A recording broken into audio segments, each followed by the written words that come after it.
यूँ तो बिजली के काम में आने वाले औजारों की फहरिस्त बहुत लंबी है, फिर भी आपके लिए कुछ ज़रूरी औजारों के बारे में जान लेना ज़रूरी होता है।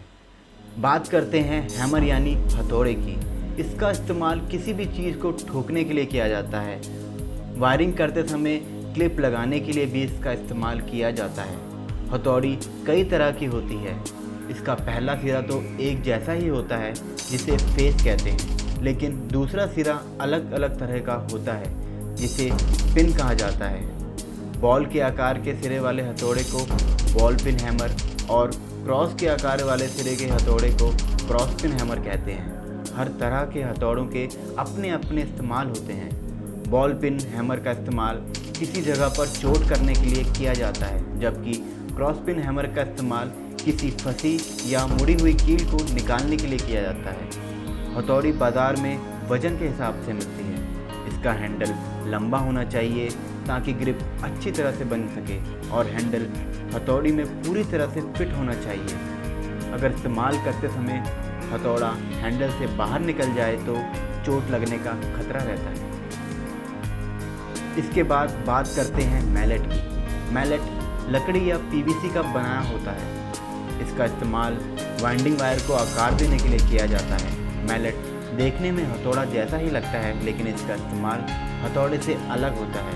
इसकी जगह अगर हथौड़े का इस्तेमाल किया जाए तो वायर का इंसुलेशन टूट सकता है। अब बात करते हैं रेती यानी फॉइल की।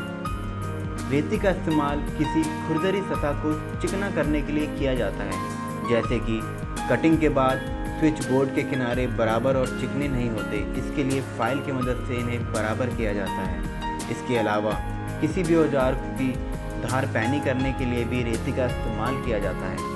रेती छोटे बड़े कई आकारों में बाजार में मिलती है। यह कई तरह की होती है: smooth, double cut, oblique cut और वास्टेड।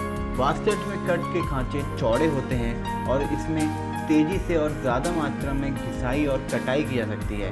रेती को साफ रखना चाहिए, इसके खांचों में धूल और मिट्टी नहीं भरनी चाहिए और इसे जंग लगने से भी बचाना चाहिए।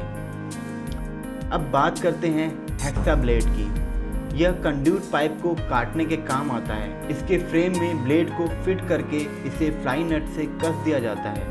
इसे लगाते समय इस बात का ध्यान रखना ज़रूरी होता है कि ब्लेड के दांत हेक्सा ब्लेड के हैंडल की तरफ ना हो। किसी भी चीज़ को काटने से पहले हल्के हाथ से उसमें निशान बना लेना चाहिए और फिर उन्हीं निशानों पर तेज हाथ से ब्लेड चलानी चाहिए। पाइप को काटने के अलावा इससे दूसरे मेटल भी काटे जा सकते हैं। हेक्सा ब्लेड का हैंडल अच्छी तरह से ग्रिप बनाने वाला होना चाहिए और इनके फ्रेम और ब्लेड को जंग से बचाना चाहिए। ये थी कुछ ज़रूरी औजारों की जो कि इलेक्ट्रीशियन के लिए बहुत महत्वपूर्ण होती हैं। इस कार्यक्रम में इतना ही। नमस्कार।